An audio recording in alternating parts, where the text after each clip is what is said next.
William Wilson, who was my great-great-grandfather. He was great-great-grandfather to a lot of people, actually, including the Redmonds and the Brands and a lot of other people in this district.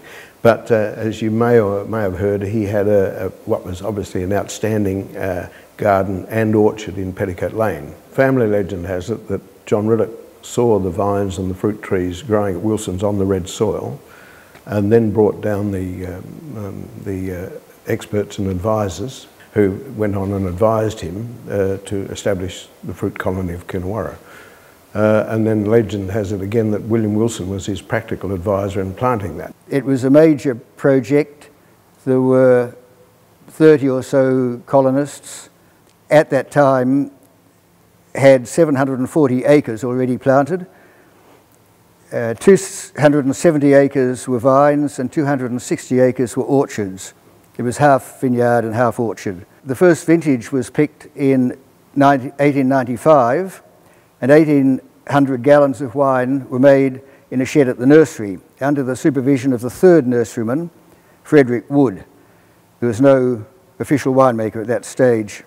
The second vintage in 1896 was 6,000 gallons, and that was made in the Catnook woolshed by the first qualified winemaker, who was James Salter from Saltram, and James Childs became the fourth nurseryman.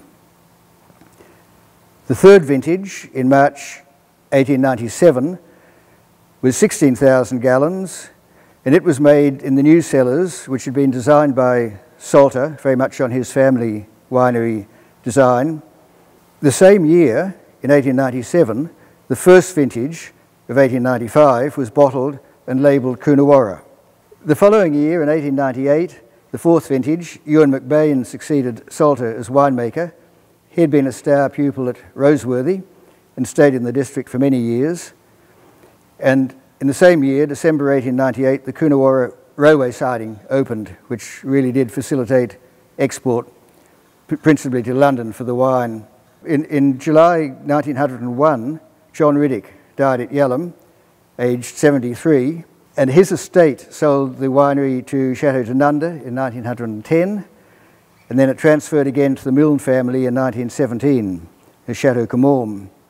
For the first half of the 20th century, the building had a series of owners, and the region to some extent languished. And whilst there were some very nice parcels of wine made, notably by the Redmond family and others, it wasn't until the Wynns arrived in the early 1950s and bought the property against the conventional wisdom of the time in 1951 that the region was really marketed as a whole, and Australian wine drinkers could see wines that were made here and labelled as Coonawarra. And I'm fourth generation Redmond family in Coonawarra. So my great-grandfather Bill Redmond first came to the area in 1901 as a 14-year-old.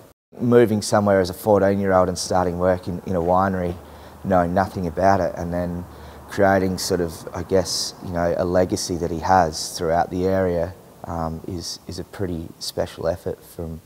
So you do sort of look proudly upon what has been achieved before him. Worked his way up to head cellarman and learnt winemaking off a guy named McBain, who was the winemaker there at the time. In 1908 he bought his first vineyard, and so from 1908 onwards we've owned vineyard and made wines in Coonawarra. I guess the original vineyard that he bought was where the Giorgio winery is now, 40 acres there. From sort of 1908 through to when they first bought through to the 40s, there was not a lot of interest for table wine around the area, and a lot of it was distilled into brandy of the wines being made around the area. So Bill was sort of one of the only ones making a small amount and selling it off to Adelaide to I guess a few names that are still recognisable in Yalumba and Hardy's and Woodley's and a few others, Tolly's. So there was for quite a long period there wasn't a lot of table wine being made in Coonawarra.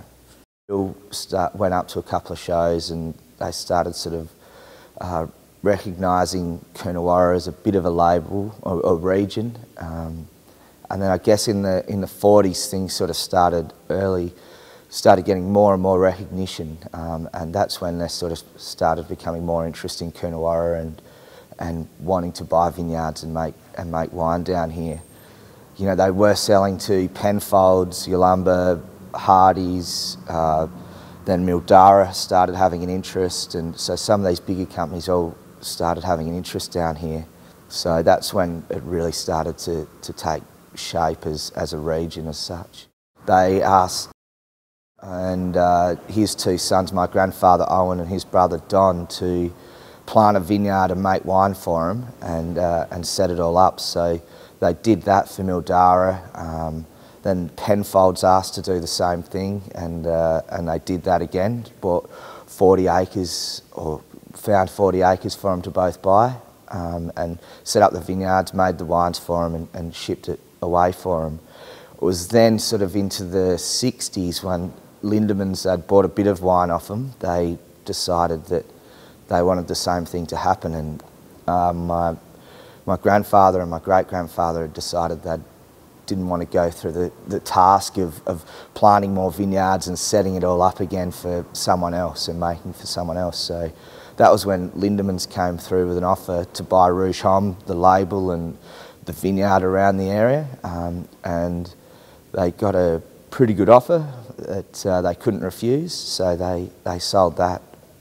And that was when, straight once they'd sold that, they bought the vineyard off Arthur Hoffman, which had been around since I think it was even one of the first planted in the late 1800s.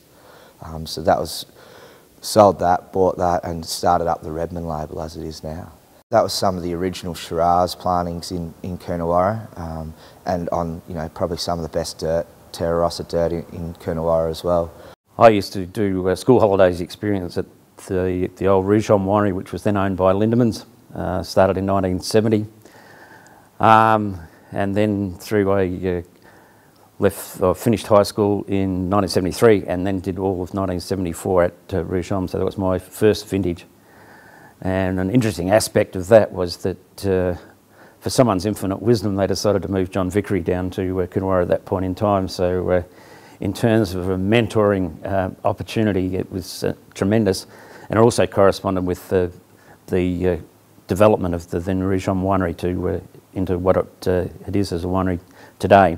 At the time, Lindemans were owned by Philip Morris, and Philip Morris, in their wisdom or whatever, sold off Lindemans in 1990, and we were taken over by the Penfold Wine Group, which then literally put us into bed with our rival Wynns in Coonawarra. So that was a bit of a coming together, and also was the start of having the opportunity to work with some great people like Peter Douglas, Pete Bissell, Sue Hodder. I'd already been working with Paul Gordon over at Rouge Homme, and then subsequently Brett Sharp. So it, you know, that was all part of a good time. And invariably, that my history, you were impacted by those takeovers and mergers. So later that year, SA Brewing took over the Penfold Wine Group, and that rolled along. I was then appointed as winery manager of the Rouge Homme and Wynns Winery. And then we had the Rosemount merger in about 2002, and then ultimately the Fosters takeover in 2005, and that was, I guess, the parting of the ways with my corporate career. And but I was fortunate. A week after I left Fosters, that Seamus offered me a position to go back and really get involved in hands-on winemaking.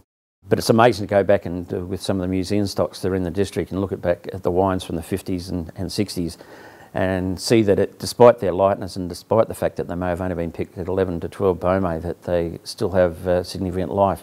My mother was Redmond. She was a daughter of Bill, who established Rouge Homme. When the Redmonds sold Rouge Homme to Lindemans, Dad was approached by Hardy's to, because he had grapes that he always supplied to the Redmonds, and they were getting wine as part of, they had a three-way blend. I think it was Barossa, McLaren Vale and Coonawarra at the time, and they were about to lose their Coonawarra content because they were buying that from the Redmond family, and Lindemans had bought Rouge Homme and they weren't willing to part with any wine. So Hardy's approached Dad about making some wine. He was thinking about the same thing, about building a winery when the winery was sold out. So jointly they put together a winery for the 1966 vintage. We set up a reasonable sort of bottling line and went on to bottle wine for other people in the district as well.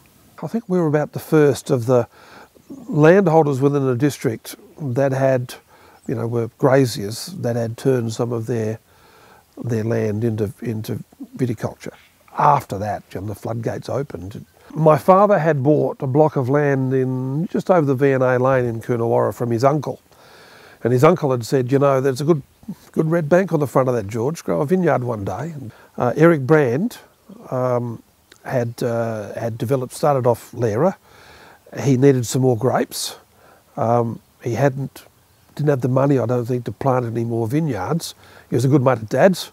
So Dad said, look, if he wants to start a vineyard, the young fella, I'll give him a hand. And that's what happened. So we took a 400-acre farming property and started planting vineyards on the front of it. Maps that are drawn at the time have this blob of vineyards around central Coonawarra where we are, and this little thing, a bit like Tasmania, is on Australia down to the bottom southeast, which were the vineyards of then GP Lynn & Sons, which was the family. And so we joined forces between the Brand family and the Lynn family, and so we'd go and plant a few acres and they'd give us a hand, and then we'd turn around with the same machinery and plant a few acres at Lera and we'd give them a hand. And before you knew it, we had 70 acres that grew into 150 a little bit later on. But all of a sudden I was a grape grower.